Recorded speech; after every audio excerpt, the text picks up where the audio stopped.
Hey, everybody, welcome to another This, That, and the Other episode. I'm your host, Magic, and this is season 5, episode 7. Let me get my hat fixed here. There we go. We do have a guest on tonight that we're going to be interviewing and having a discussion with regarding What If Sports GD. If you're not familiar with the show, just basically understand it's a platform for fantasy type football. At the college level, you get to be the coach responsible for everything from recruiting to play calling, as far as game plan setup, positions, all that kind of good stuff. So it's addictive, it's fun, and as you can see with our guest tonight, Monty, who I'll bring on. Monty's been with us since August of 2010, so that's 13 years. You're right in the same ballpark with me, Monty. Welcome. Thank you. Glad to be here.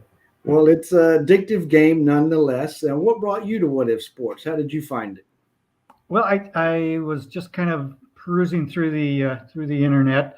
I kind of wanted to get into an NFL game where you would pick players from a team and through kind of the scope of that team's roster, all ages.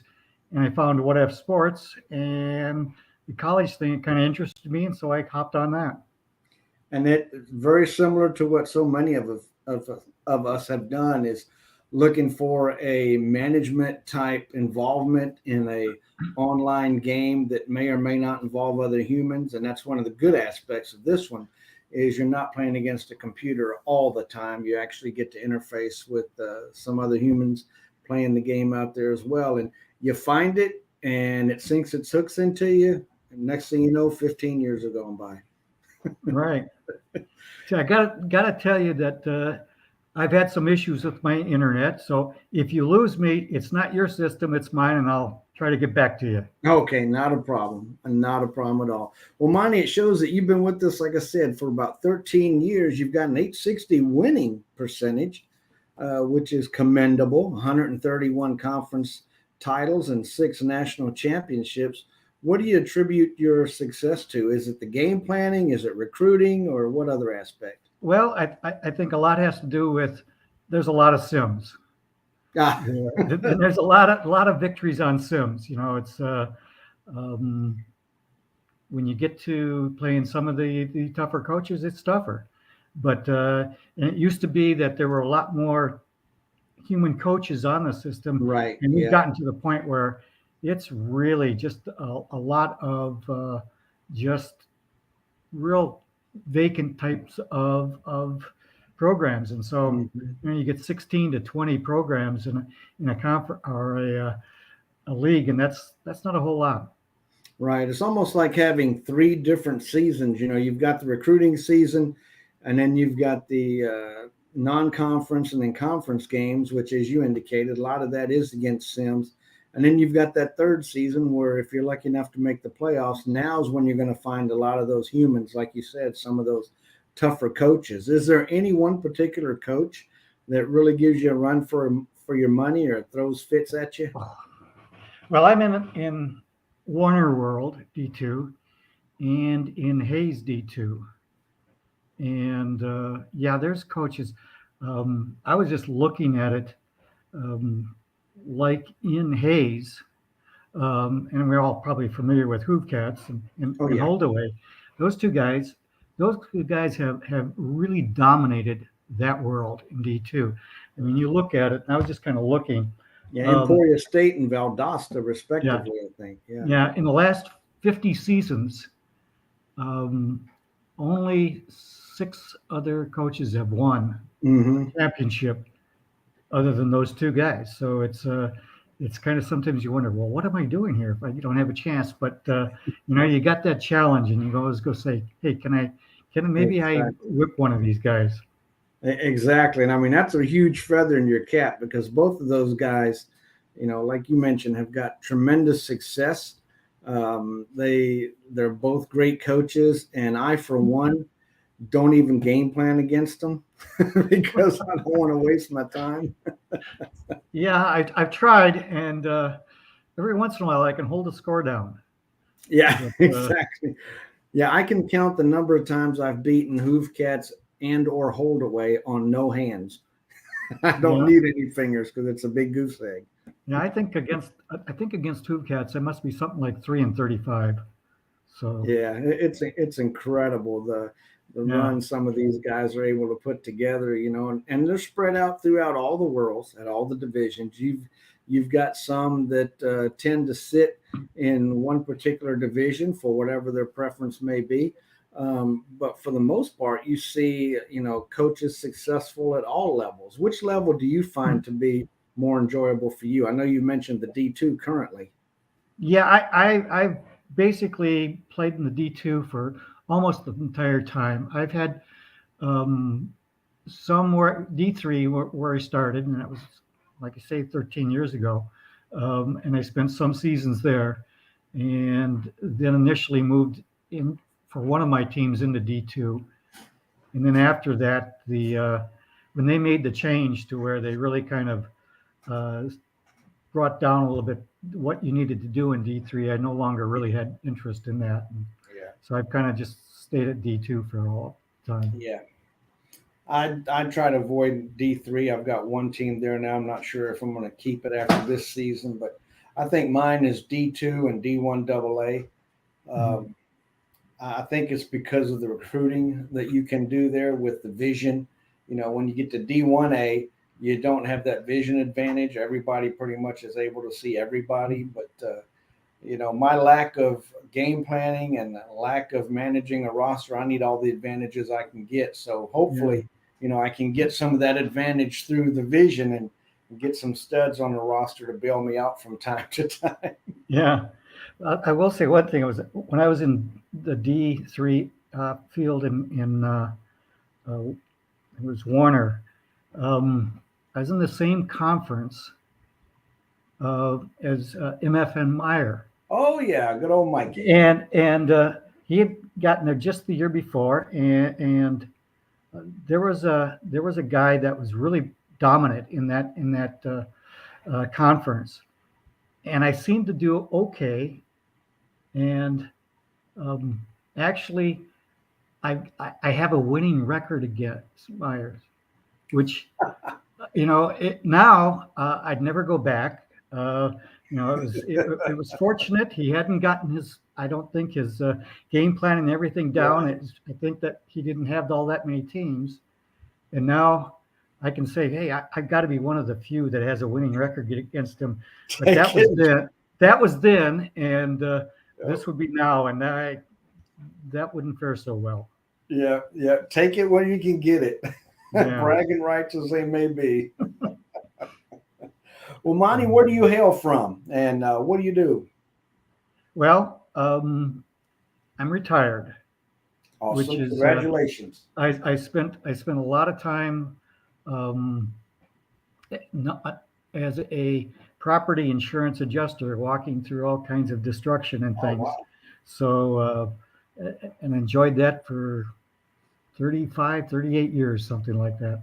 So um, and grew up in South Dakota, and that's why one of my teams is in South Dakota. Um, and then kind of moved around a little bit, Wisconsin, Minnesota. So I right hear. now I'm here in Wisconsin because my wife was from the coastal Milwaukee area and she wanted to be in Wisconsin. Yeah. Happy wife, happy life. That is true. Exactly. Well, about what was this, 2023? So 40, about 43 years ago, a chance meeting with a guy on base at was it Keesler Air Force Base, getting a bite to eat. The young man indicated we were talking about dream sheets, and in the Air Force, dream sheets are the request forms that you fill out to identify your base that you want to go to after your technical school. And Hmm. so, with me being communications background and tech school, this gentleman was as well, and we struck up a conversation. And he was from near Ellsworth, South Dakota, and Ellsworth Air Force Base. Yeah, that would be in Rapid City. Yep, and he was in that area, and I had orders there. So that I didn't ask for it, but that's what Uncle Sam gave me. So, and chances it may be, he had orders to Little Rock. And I'd never been to Little Rock. I grew up on the East Coast in Virginia, but I'd heard horror stories about the winters in South Dakota, and I knew it wasn't for me. And if this guy was wanting to bail me out of those winters and do so happily, I was going to accommodate. And we basically petitioned our commander, who made it happen with the appropriate personnel office to get those assignments switched. Both of us were the same career field. And Scotty Bayless went to Ellsworth, South Dakota, and my butt ended up here in Little Rock, where I've been for 40 some years now. So that's my story with my connection to South Dakota. Yeah, I had the same thing. They didn't tell me where, or didn't ask me where I wanted to go. They said, here's where you're headed. So yeah. And I hope you like it, because it's going to be there for a while. Yeah, that's true. When it comes to offense, getting back on the subject of what we're doing here, when it comes to offense, do you particularly care for any formation, or do you try to use what your team is currently good at as far as position breakdown and formation IQ? Well, I really, for the longest time, when I got started, I would use everything. And then they made this change, and I was a little late to the game with that. And eventually I said, okay, I went to like 3 formations, and then I scaled it down to 2. And I've kind of like now stopped and married and got down to 2 formations that I run. I run a wishbone and the Notre Dame box. And so try to get a little bit confusion when I'm coming up against somebody, and I'll either run a combination of those 2, or I'll run one or the other, kind of dominant, and try to pass and run out of both. Now, when you have the Notre Dame box going, there are 2 tight ends in that formation primarily. Do you use tight ends for blocking, or do you also mix it up with some pass catching tight ends? I typically will run 1 blocker and 1 receiver. Gotcha. And try to get somebody with speed. I know in the past you talked about how do you bring somebody over from a different position? Right. Yeah. And I really have had some success by bringing in a wide receiver. Absolutely, yes. Looking for one that has some blocking, but it's not even that important. I'll find one and move them into that position and get some speed on there and use that.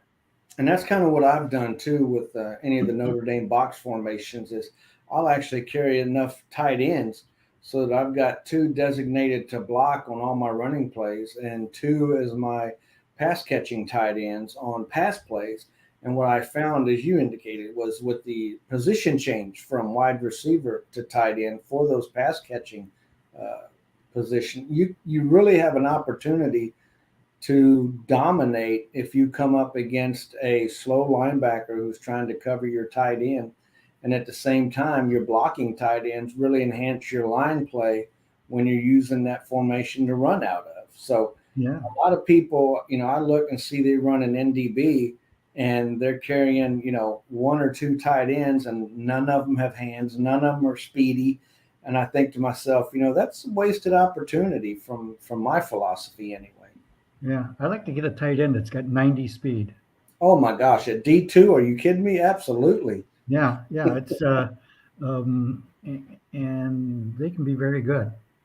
And usually what I look for when I'm making these conversions from a wide receiver to a tight end, of course, the technique takes a little bit of hit, as does your game instinct. But more times than not, while your elusiveness drops just a hair, that speed goes up quite a bit to make up for the loss in elusiveness, converting from wide receiver to tight end. So just because your wide receiver may have an 83 speed, he may be your lowest wide receiver as far as speed goes in that formation or in that position room, but you convert that guy to tight end, and lo and behold, he's running at 90 speed now. Yeah. And it can be beneficial. And a lot of people, like I said, have seen rosters where it's an NDB and all they've got is blocking tight ends. So for any of you that are running the Notre Dame box, use some of those tight ends to catch the ball from time to time. I think you'll be surprised. I know for me, it doesn't work as often as I want it to, but it works enough to keep me happy and keep me doing it.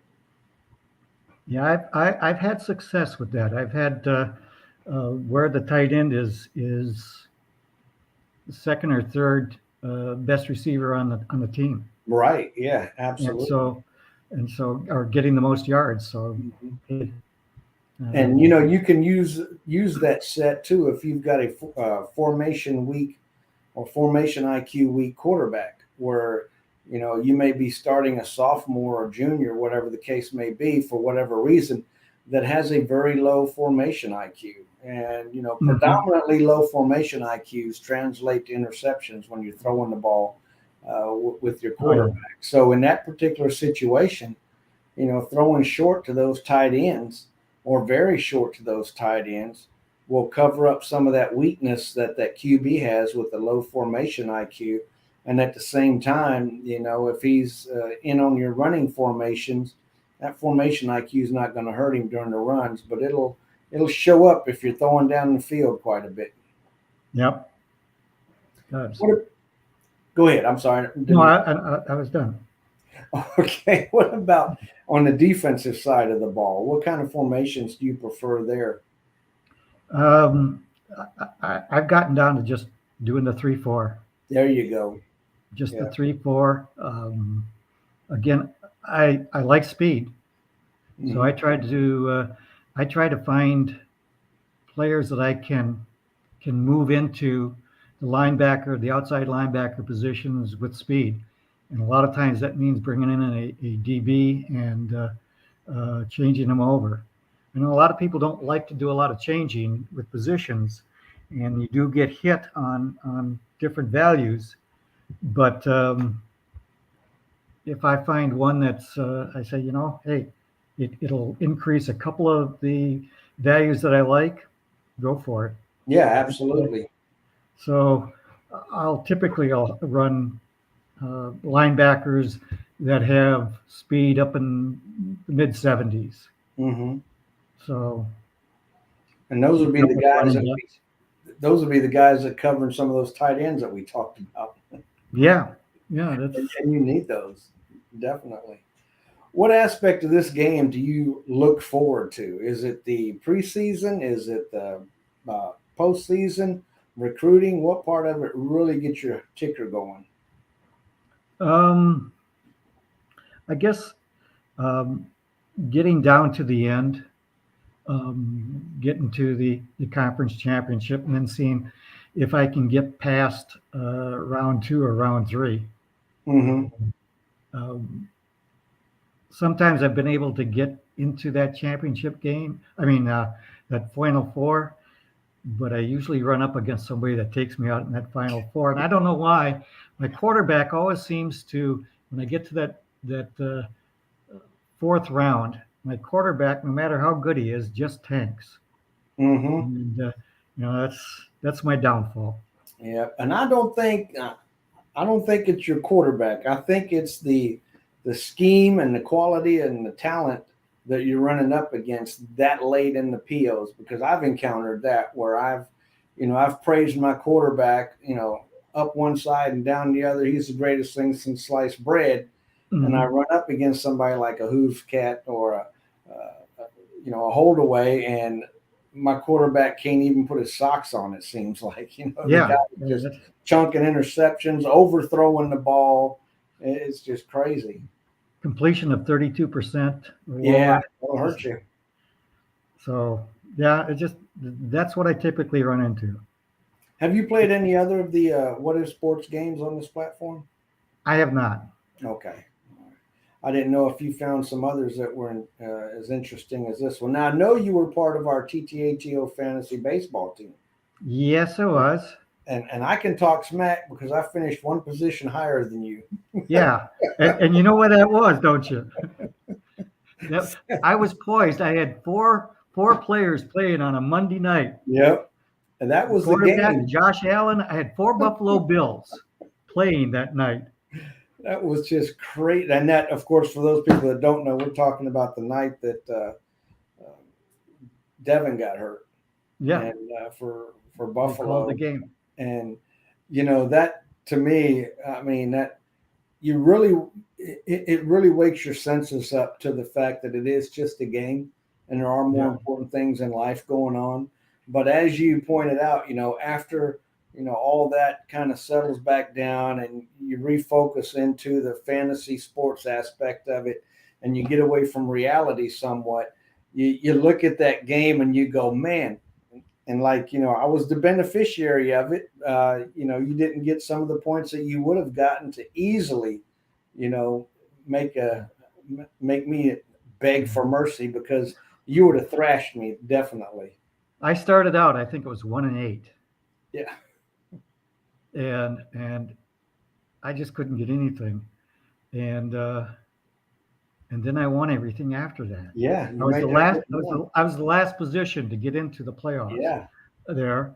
Yeah. And I thought, well, at least I might be able to get this. But as you say, it didn't make that much difference. So, Well, I enjoy that league. You know, we've got 16 coaches in that league, and there are some really good some games that you look at. You know, just if you look at games that you're not involved in, you know, you look at some of those battles, especially when you've got like the number 1 guy in the league, and the number 10 guy in the league is handing it to him. You know, he's stomping his butt, and you're rooting for that 10th place guy to unseat that first place guy because it'll help you in the standings. And you get on there and you talk a little trash, make some player moves, and you wonder why some people pick the players that they do. And you're like, you know, what is this guy thinking? And at the end of the year, you know, he had a stud that nobody else even thought about.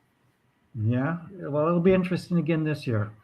Yeah, and you know, the good point to let folks know that we do have 16 teams in the league, and you know, there may be 1, 2, 3 or more coaches who, for whatever reason, don't return.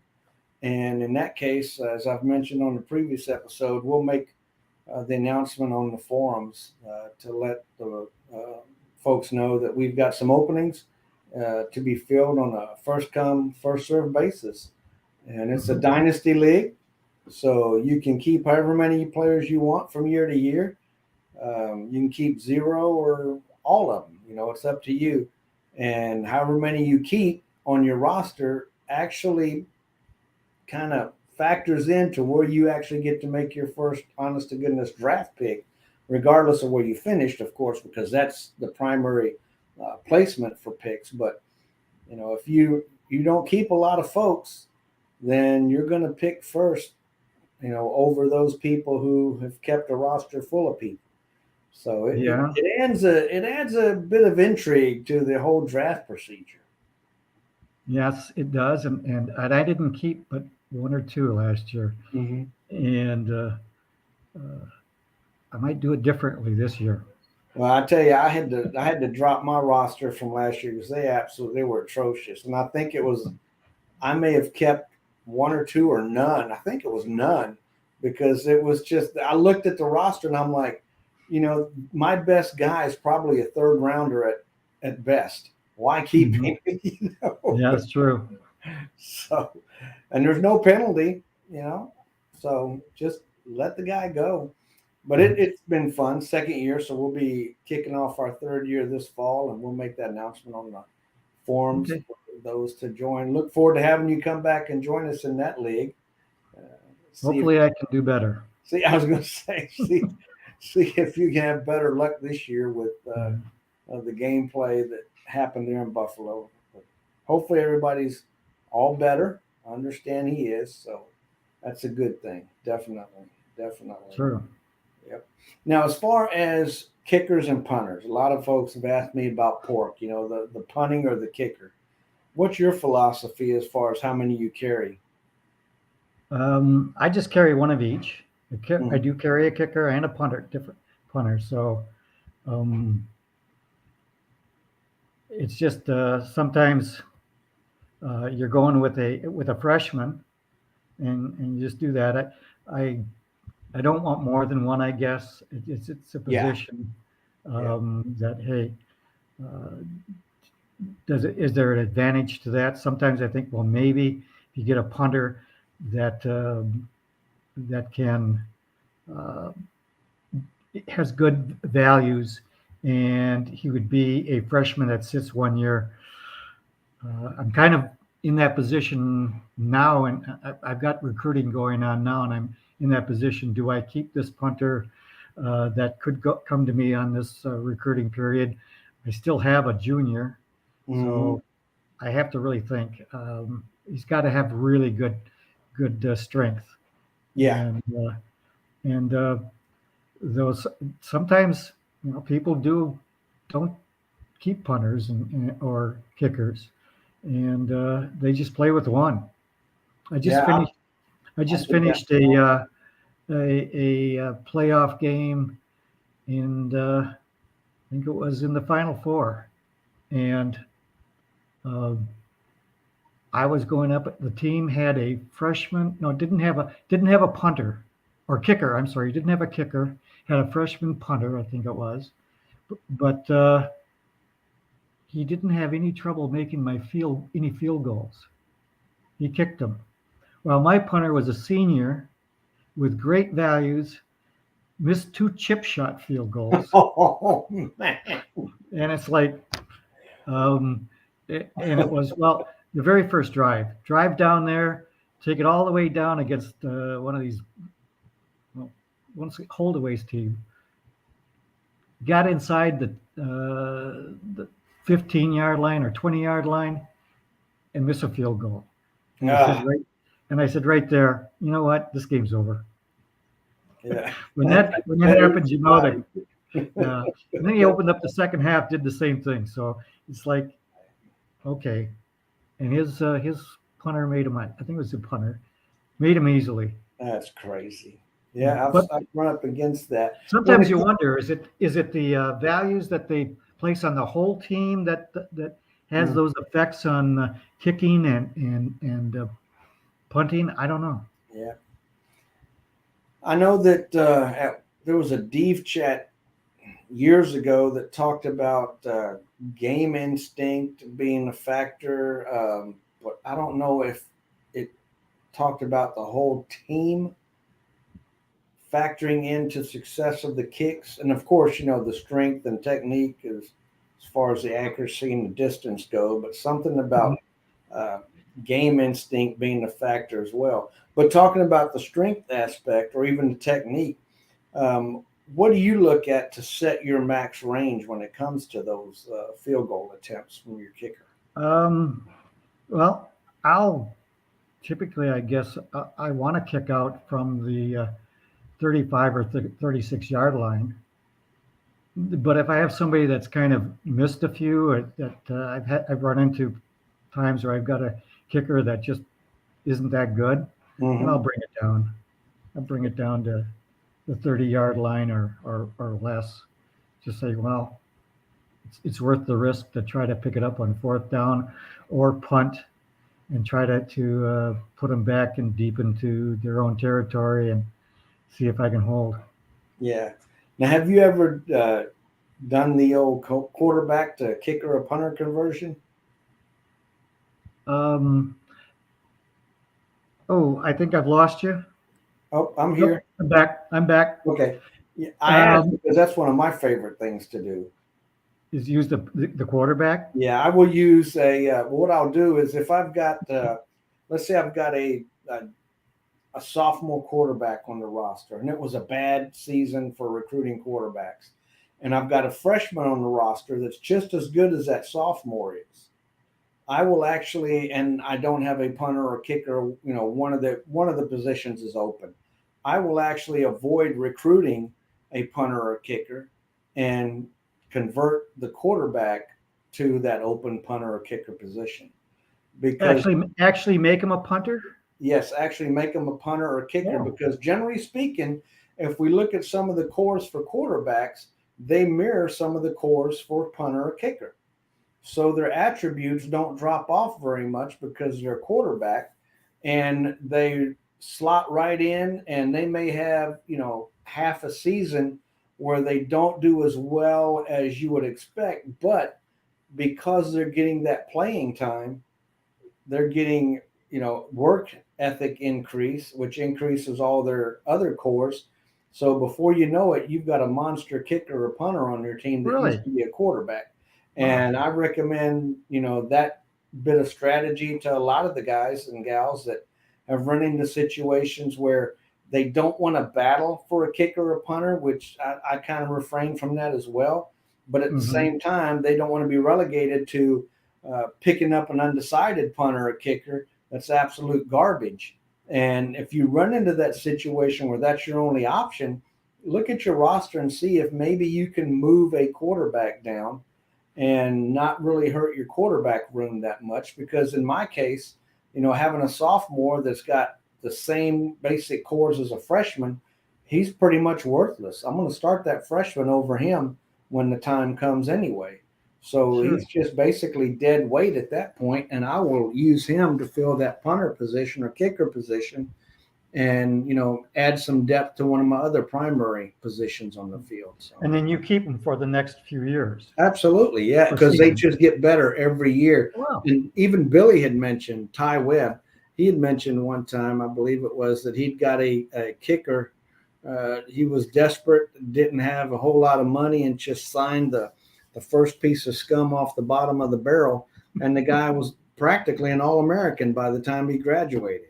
Wow. So I had you I had get never lucky. thought of that. Yep, you get lucky. I've done that. Gosh, I bet I have converted a quarterback to one of the foot positions, as I call them, probably 30 times. Easy, Wow. easy. And it's, like I said, you don't want to do it with a guy that's going to be a stud quarterback for you. But if No. you've got a guy, especially if you're taking over a team, a team that's got 5 quarterbacks on a roster and you've got a vacant foot position open, Hmm. it's worth that try and fill your roster up with some other opportunities that are available in the other positions. But when it comes to quarterbacks, how many do you generally like to carry? Well, I have at times been down to 2. Sure, yeah. That's not, but yeah, if I can get a quarterback every year that I like, Mm-hmm. I'll pick one every year. Um, Sometimes I'll say, you know what, I've really got a good freshman quarterback who I've um, redshirted, and he's going to have probably 3 years as a starter, and um, I don't need more than 2 or 3. Um, Typically, though, I, I don't. I like to have 4. I don't go more than that. Um, I know some have 5. I mean, it's every Yeah, year, and really, I'm looking first of all the expense, because usually if it's a good quarterback, exactly. you are fighting for that quarterback, and Yes. you got to have dollars. So Mm-hmm. Yeah, um, very very few opportunities where you get a really good one that drops right in your lap. yeah, Now, when it I know comes to that. getting those quarterbacks, how important is their GPA? I know it's been said on the boards and forums and others where a high GPA quarterback will have a huge increase in formation IQs, which is particularly important at the D1 AA and D1 level. Mhm. How much of a factor do you put on that GPA? I probably haven't put on as much as I should. Um, I probably look first at the um instinct and Mhm. technique, and then strength. Right. Um, and um, I probably look at those more than anything else. Um, and then I do look at formation IQ. Hmm. Um, for if it's below what I'm looking at, I kind of set up a scale, and I said, okay, you get to a point where if they're not in a range, let's say, of formation IQ at the time of recruiting 16 to 21 or above, I probably won't pick them up, Yeah. no matter what they've got otherwise. Now, how important is the potential, that value that pops up with the very high, average low, or very low? How much weight do you put in that? Let's say you found a stud quarterback who's going to have great, great core values coming right out of the recruiting aspect, good work ethic, but he's got a low potential. Do you even look at that guy? Quarterback, I don't know. A little bit more skeptical, and if they register low. Mm-hmm. But I have picked up a lot of people with low potential. I have right now I have a senior linebacker on one of my teams. He came in as a low potential guy. He has started every game, every season for me. Wow. I mean, he's one of the best. He's been from the very start. Not very speedy, but very strong up with strength and tackling. And he's turned out to be just great. So when I see low, it's part of, and one of the things maybe talking about how I recruit, because I've got a team that has at one point in time 33 open scholarships. Oh man. Yeah. And Yeah. and I have a reason for doing that. And my other team, the highest I go is 18. Mm-hmm. The 33 is stuck in South Dakota, where there isn't the players that are available. Recruiting, I see sometimes I'll see on the internet talking about how you recruit, and you need to do this, and here's how you do it. It's different. It doesn't work in South Dakota. It's different. And it's surprising. Out of that northern state, and I've been there for years and years and years. And a reason why, there's a reason. It's not the best. It's just not real great recruiting. 33 gives me money. Yes. And with that, I can battle. Yes. And I was looking here the other day at the last class where I had 33, and I have 4 players from the states of South Dakota, Minnesota, Wisconsin, and Iowa. Actually, there's 3 from Iowa and 1 from Minnesota. That's it. And I have 5 out of California. Yeah. And it's because I have the money. Yeah. To be able to I probably can't look at sending out a scouting report first and see what's their potential. Mm-hmm. Is it low, high, whatever? I don't have the money. Right. So I've kind of geared myself to, and that's probably the best part of my game, is getting the players. I have more trouble getting them to put them into a position, game planning, whatever, to actually get to the big game, or win the big game. But I've had success. If you get the money, you can get some good players. Because if I were looking at that team, if there is a good player, 1 or 2 in the 180 to 250 mile range, I've got competition on them. And so it's different. And I look at my other club, and I had 9, where I have 18 players it's a Mansfield, Pennsylvania team, where I have 18 players as my top recruiting class. The most out of those 18, 9 of them come from Pennsylvania. So you see, it's just totally different. Yeah. Yeah. Now, when it comes to like South Dakota, if you've got a guy that is going to do well enough to be on your team, but he happens to be in a position that you're already well staffed in. What are your thoughts about taking him, even though you may create a hole by doing so somewhere else? If he's good, I'm taking him. There you go. If I can get him, if he's Yeah, really that's good, the big thing. I mean, that's, I'm looking at, yeah, I don't have a set number of, you got to have so many running backs and so many wide receivers and so many. I'm looking at if they're really good and I get a good, hey, red shirt them, do whatever if you have to, but get them in if they're really good. And I think I have on one team now, I have 12 offensive linemen. I think I got 6 freshmen. And I know that, you kind of like, okay, well, where do I go here or there? And maybe it's not, no, my wall isn't stacked with trophies. So maybe I'm not doing the right thing, but that's just kind of how I approach it.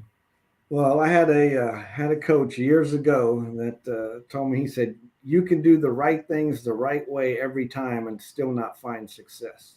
Mhm. And it's being able to use the tools you have and doing the right things the right way.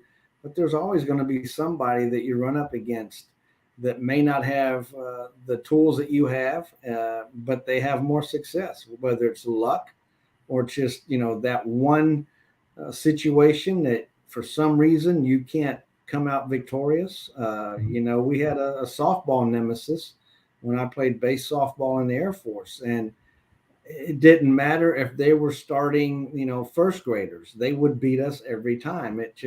We could never beat them.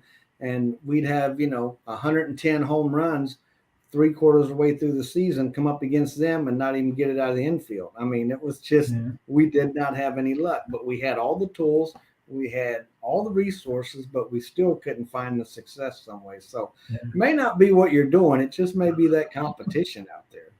Yeah. Well, you've heard that old saying that the good coach, he'll take his team and whip your team, and then he'll take your team and he'll whip his team. Yeah, So, that is true. And in GD, I guarantee you, I bet I can name 10 to 15 coaches easily that could do that. You give them 1-2 seasons with any team that I've got, and they'd win a national championship, where I'd be lucky to, get out of the second or third round in the playoffs with them. And it's just, they know what they're doing. They have unlocked the code of the the ones and zeros of this game, which is what it is. It's not Jimmys and Joes. It is the ones and zeros. And a lot of us that have played football or coached football, it's hard to wrap our head around the fact that, the game sometimes doesn't work as you expect it to based on your real life football experiences and knowledge. So you have to kind of speed yourself into the reality that, hey, it is ones and zeros. So yeah, that's true. That is true. Yeah. I'd like to take a poll. I may do it one of these days to see what career fields these top 25, 30, 50 coaches have, where they come from in the real world, to see if what they've done or what they've experienced or their job or their profession lends itself to their GD success. I can imagine that a computer programmer would have success in this game if he has even a basic knowledge of football. Yeah, that's probably because the game really isn't football. It's dressed up. It's got the costume of football, but it's a strategy game, and it's like you say, ones and zeros, and how you put those together. It's I don't know if you remember of a coach, Big Papa. Oh yeah, Big Papa. Yep. Yeah, gosh, he was. I think he's down from Texas, if I remember correctly. Was he? God, he would. I think like 50 seasons. He won 45 or 46 seasons. It was just, you just couldn't get away from it. And then, like you say, there are those coaches there that they've grabbed onto it. Now, I've never played the D1A or a D1A. So Mhm. I don't know if I was just always kind of stayed in that D2 class. You got to be adventurous and scale up to those and get you a taste of those. It's a totally different world at D1A. I will say my favorite is D2. Uh, Yeah, I've heard Regardless that. of success, it's just my favorite is D2. I've had success at D1A and national championships at D1AA, but I always find myself grabbing a D2 school and staying there for quite some time. That's one of the things that I've done recently is I picked up another D2 school because I realized I didn't have one. And I was shocked. I was like, oh my gosh, how did I let this happen to myself? I don't have a D2 school. So I had to grasp one before it got much worse. As far as the ability of the other coaches to game plan against you, they all do different offensive or defensive schemes when it comes to playing anybody else that they play that is a human. Mhm. When you're playing coaches, the actual humans, how much game planning do you actually do, regardless of the success of the coach you're facing? Hmm. So I give my secrets out here. Well, Uh, never actually, give your secrets out. Take us to the edge, but don't knock us yeah. over. I actually look at them fairly strongly, um, and um, kind of keep a record of, okay, I've got this game plan in for this particular coach. Has it been successful? Ah, yeah. How do I move a couple of things around? Do I dare blitz against a good coach? Sometimes I'm very hesitant to blitz really good coaches.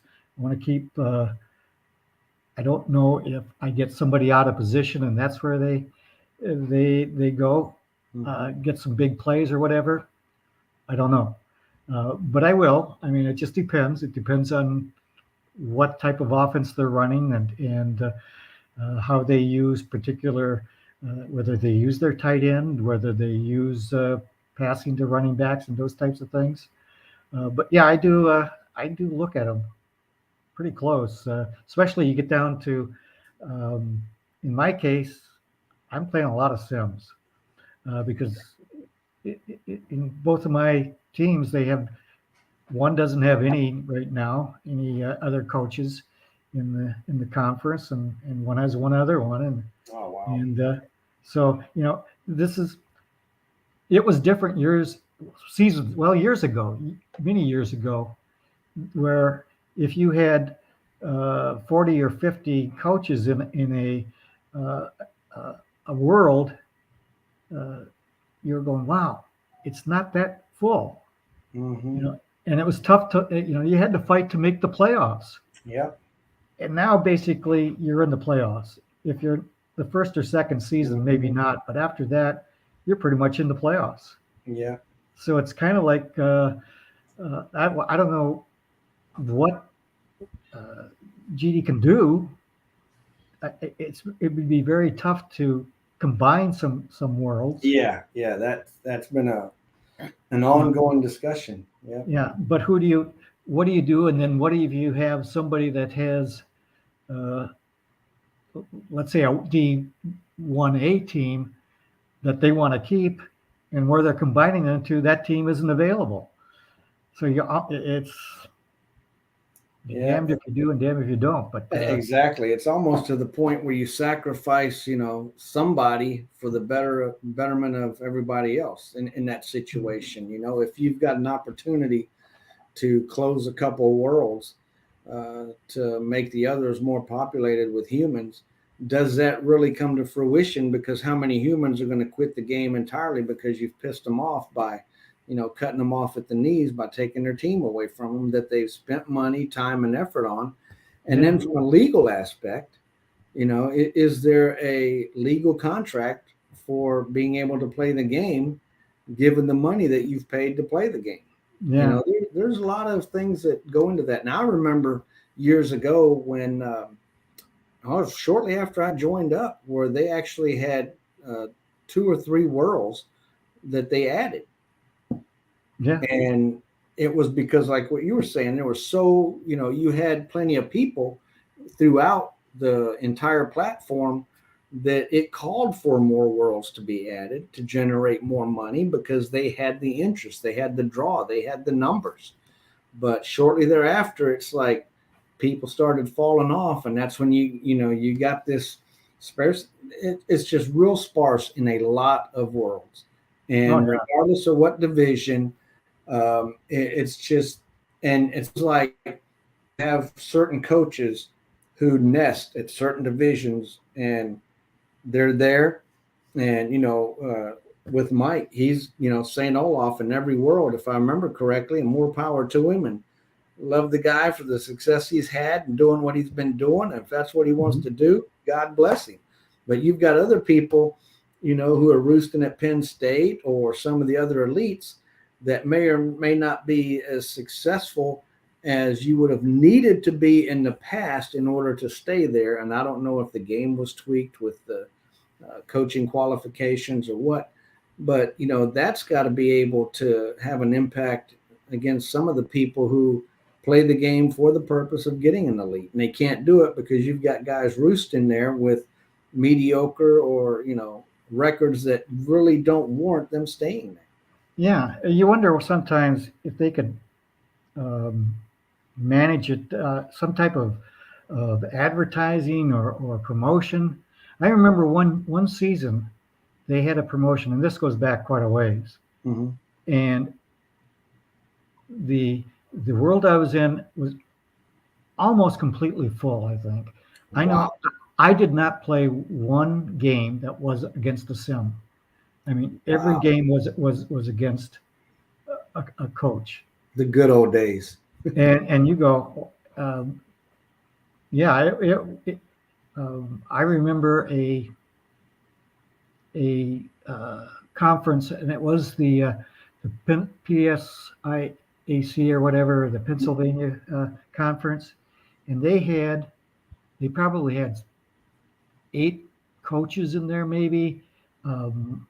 It was D2, and they were good coaches, and winning that conference was like winning the championship. I mean, they were sending 5, 6 to the playoffs. Yeah. But it was hey, winning that was really kind of a special deal.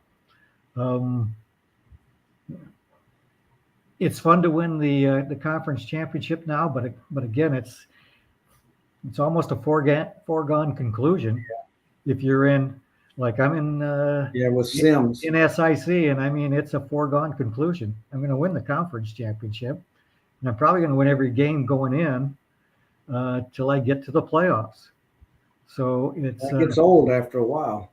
Well, yeah. So you make but there's a reason why I have that school, and so I want. Yeah, and that's absolutely. We all have that draw or that connection. Yeah. And unfortunately for me, my alma mater is ENMU, and there is nothing there recruit wise. I've tried, and I make the mistake and go back year and year and say this year will be different.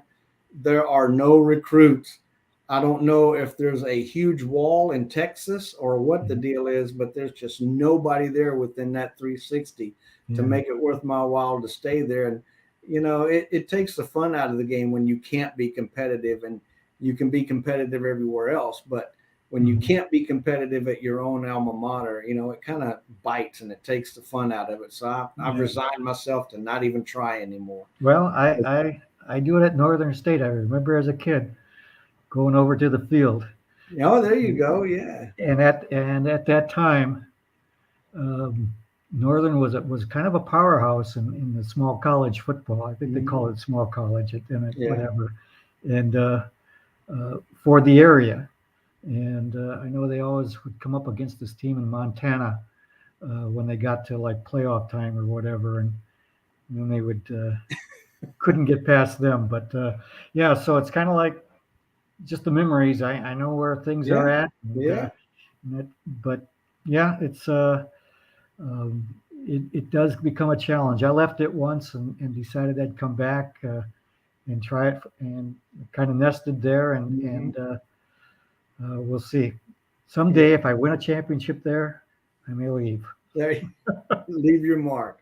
Well, I know Yeah. with me, when I first started playing the game, my goal was to get to D1 AA James Madison.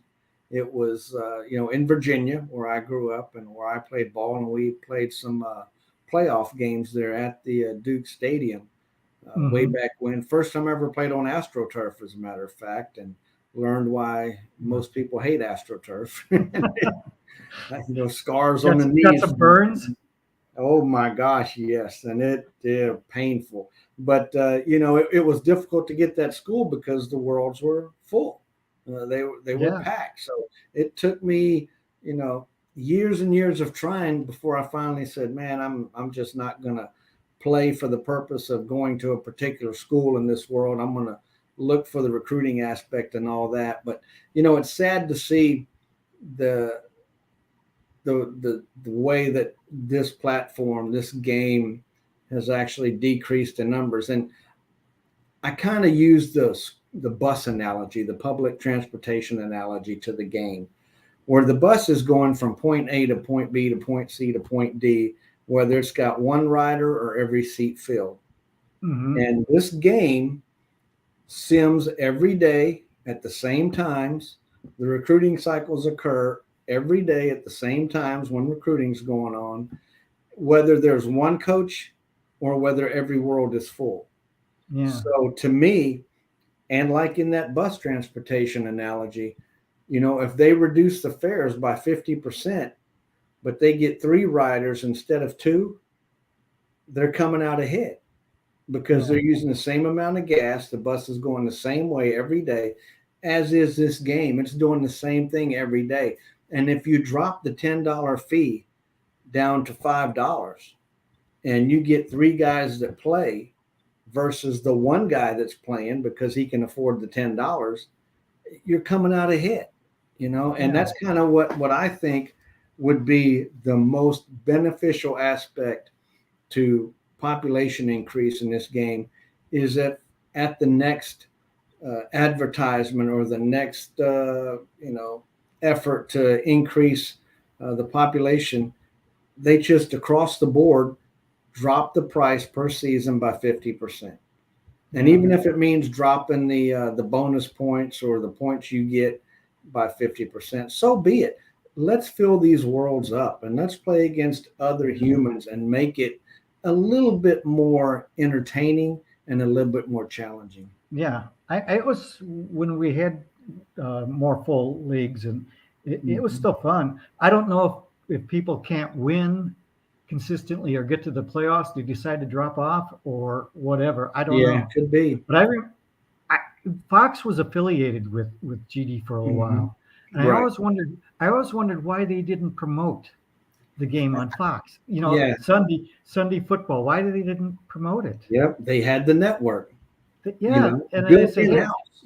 it would have taken 20 seconds. Say there's this game out there, GD.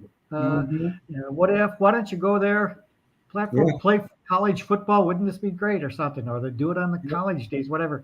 I don't think they ever promoted that 1 inch. I've never seen an advertisement for What If Sports. Now, the other thing too is the T-shirts. Way back in the day, you could get the T-shirts or the hoodies or whatever. Hmm. And there were numerous times where somebody would stop me when I was wearing one and say, or one of my buddies go, "What the hell is that? What is whatifsports.com?" Oh my gosh, you haven't heard about it? Okay, here we go. Sit down. Here's what Sure. you can do.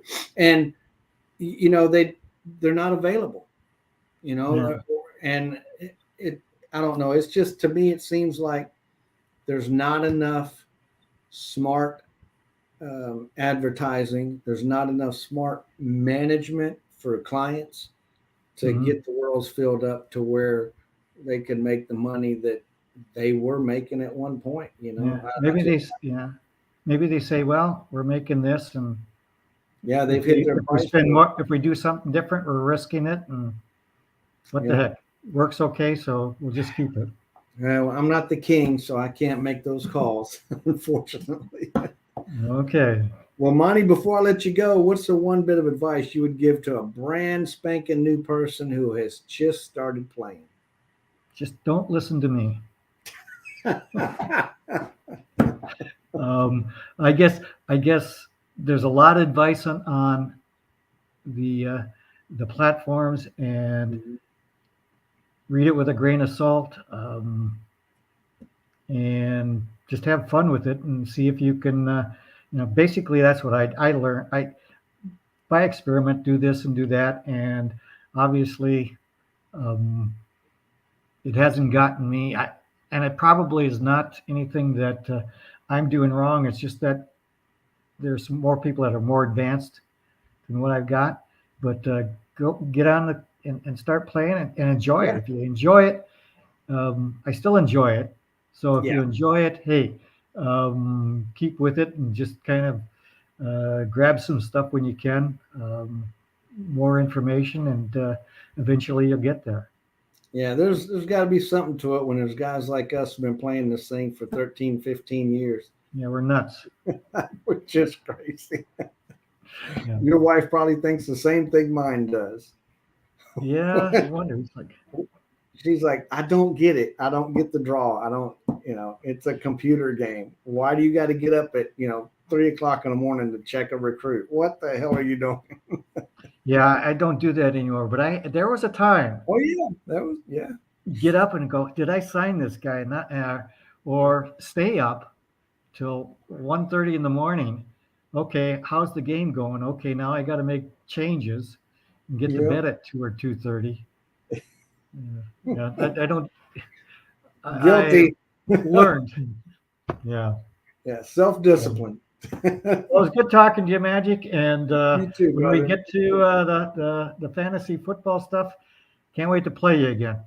Yeah. Look forward to it. Thanks for being a Let's part play of have a whole game. Yeah, exactly. Well, Monty, Okay. thanks for joining us. Everybody else, we'll see you next time. Okay, bye now. Bye-bye.